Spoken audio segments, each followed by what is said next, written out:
The ideal that you're observing that makes you jealous and resentful is in large part an illusion that's created by your own mind.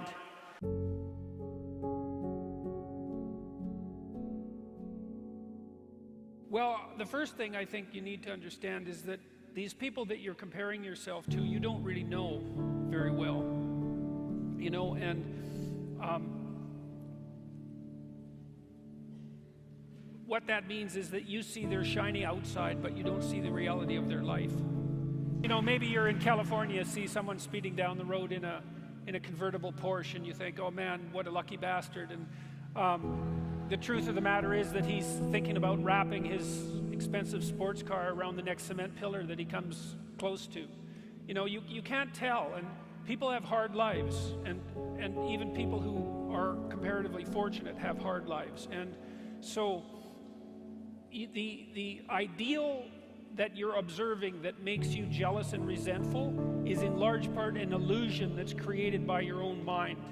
You know, I can give you just one example. Is like, I know a fair number of extremely wealthy people, and most of the people I happen to know are people who've made their money themselves. And I tell you, man, they have a burden of responsibility that would crush me, would crush the typical person. They're just working flat out, like 90 hours a week, and they have thousands of people depending on them. And you know, they have their money, and they have their status, and that's not nothing. But don't be thinking that there isn't a price to be paid for that. You know, they don't see their families, they're often divorced, they don't see their children grow up, and they don't have time off. Now, there are wealthy, what would you call, playboy types, I suppose, who live out the dreams of wealth of a foolish 14-year-old, but they're not that common, and you have to be careful of what you're jealous of because you don't really know what it is.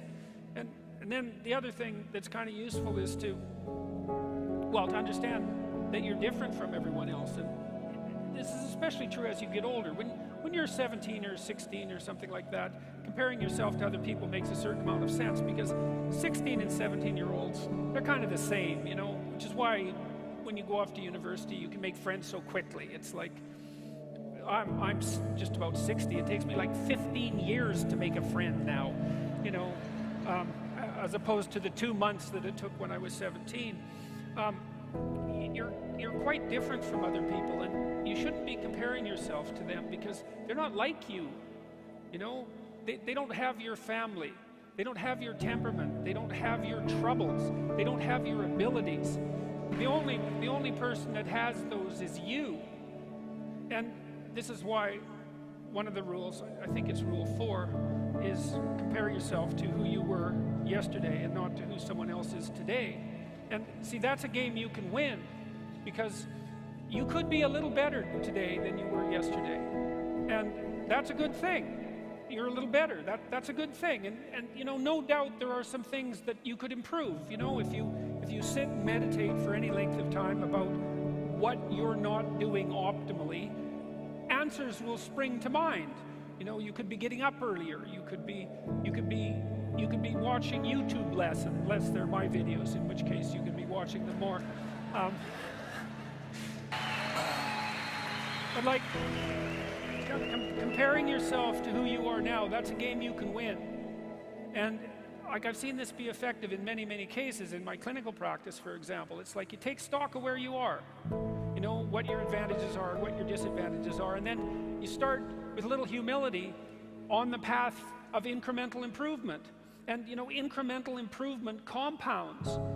And so you can get a long ways, and then it's, you see, because trajectory in some sense is more important than position for human beings. I mean, if you're starving to death and deal, that's not the situation that I'm describing, but you know, if you've got the bare necessities of life, and so you're not surrounded by absolute privation, what you really want is to see that you're on an uphill path, you know, something that's got the right slope, and you can start anywhere on that path, and you can improve 0.5% a day or 1/4% a day, and you think, well, that's not very much. It's like, it's 100%. If it's 1/4% a day, it's 100% 4 years.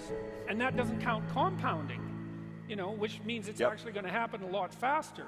So, and that's duplicatable. Anybody can do that. Anybody can do that. It's not just applicable to the most talented person or the least talented. I think that the possibility that you can make yourself slightly better on a continual basis is, I think that's something that's accessible to everyone. I think that's equivalent to leading a virtuous life. And, you know, I talked about the terrible catastrophe in some sense of differences in intelligence and differences in conscientiousness and so forth, and the downside of the meritocracy, but there is something to be said for virtue and truth, you know, and that is one thing. Another thing that I've noticed about people who've been phenomenally successful is that they really do everything they can to live a truthful life, and that you can get a bloody long ways by being honest.